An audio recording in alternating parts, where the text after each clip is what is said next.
હોળીના પર્વને લઈને ભક્તોમાં અનેરો ઉત્સાહ જોવા મળી રહ્યો છે। લાખોની સંખ્યામાં પદયાત્રીઓ દ્વારા રવાના થયા છે। જામનગરમાં ખંભાળિયા હાઈવે પર પદયાત્રીઓનું ઘોડાપુર જોવા મળ્યું। પદયાત્રીઓને તમામ સુવિધા મળી રહે તે માટે પણ સેવાભાવી સંસ્થાઓએ કેમ્પ લગાવ્યા છે। હાઈવે પર ટ્રાફિકની સ્થિતિને નિયંત્રણમાં રાખવા પોલીસ જવાનો સ્ટેન્ડ બાય રાખવામાં આવ્યા છે। આકરની દયા માંગો 20 ને આપણે 30 ઈ આપણો દ્વારકાધીશ। રસ્તામાં કેમ્પોમાં ટોટલી જગ્યાએ બધી સારી સુવિધા છે।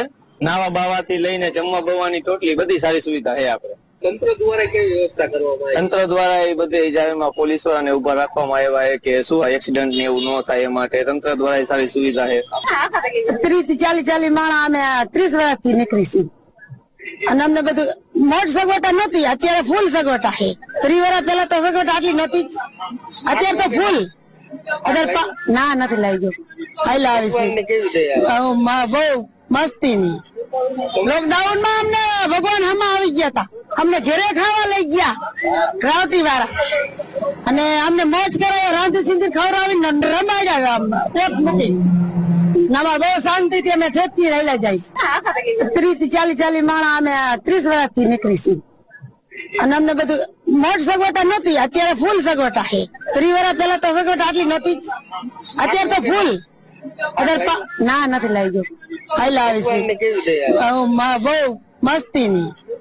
લોકડાઉન માં અમને ભગવાન હમા આવી ગયા હતા, અમને ઘેરે ખાવા લઈ ગયા ગ્રાવટી વાળા અને અમને મોજ કરાવ્યા, રાંધી સિંધી ખવડાવીને રમાડ્યા મૂકી।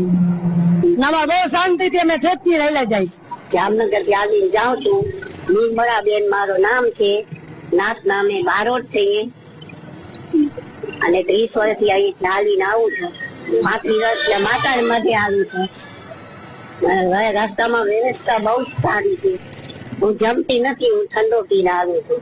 તમારી ઉંમર કેટલી છે? મારી ઉંમર 80 વર્ષની, મને થાક લાગતો નથી, કાંઈ નથી થતો મને ભાઈ।